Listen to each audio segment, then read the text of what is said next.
மேட்டுப்பாளையம் அருகே உள்ள பில்லூர் அணை முழு கொள்ளளவை நெருங்கி இருப்பதால் பவானி ஆற்றில் 16,000 கன அடி தண்ணீர் திறக்கப்பட்டிருக்கிறது.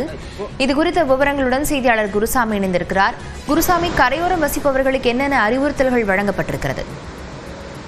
லாவண்யா, கோவை நீலகிரி மாவட்டங்களில் ரெட் அலர்ட் விடுக்கப்பட்டுள்ள நிலையில் நீலகிரி மாவட்டத்தில் தொடர்ச்சியாக கனமழை பெய்து வருகிறது. நீலகிரி மாவட்டத்தில் பெய்து வரும் கனமழை காரணமாக மலையடிவாரத்தில் உள்ள பில்லூர் அணை வேகமாக நிரம்பி வருகிறது. மொத்தம் 100 அடி உயரம் கொண்ட பில்லூர் அணை தற்பொழுது 97 அடியாக இருக்கக்கூடிய நிலையில் அணைக்கு வரக்கூடிய நீர் முழுவதும் தற்பொழுது பவானி ஆற்றில் திறந்து விடப்பட்டுள்ளது.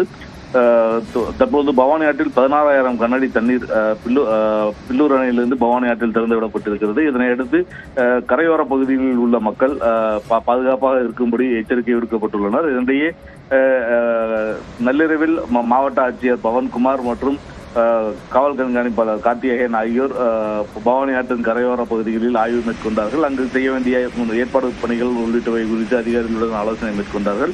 மேலும் தமிழ்நாடு பேரிடர் மீட்பு படையினர் அங்கு முகாமிட்டிருக்கக்கூடிய நிலையில் அவர்களுக்கு என்னென்ன மாதிரியான பணிகளை மேற்கொள்ள வேண்டும் என்பது குறித்த அறிவுறுத்தல்களையும் மாவட்ட ஆட்சியர் மற்றும் மாவட்ட காவல் கண்காணிப்பாளர் ஆகியோர் வழங்கி இருக்கிறார்கள். மேலும் கரையோர பகுதிகளில் இருக்கக்கூடிய மக்கள் உடனடியாக பாதுகாப்பான இடத்திற்கு செல்ல வேண்டும் எனவும் அறிவுறுத்தப்பட்டிருக்கிறது. மேலும் கரையோரத்தில் இருக்கக்கூடிய மக்கள் தங்குவதற்கு தேவையான முகாம் வசதிகளும் மாவட்ட நிர்வாகத்தின் சார்பில் செய்யப்பட்டிருக்கிறது. லாவண்யா, விவரங்களுக்கு நன்றி குருசாமி.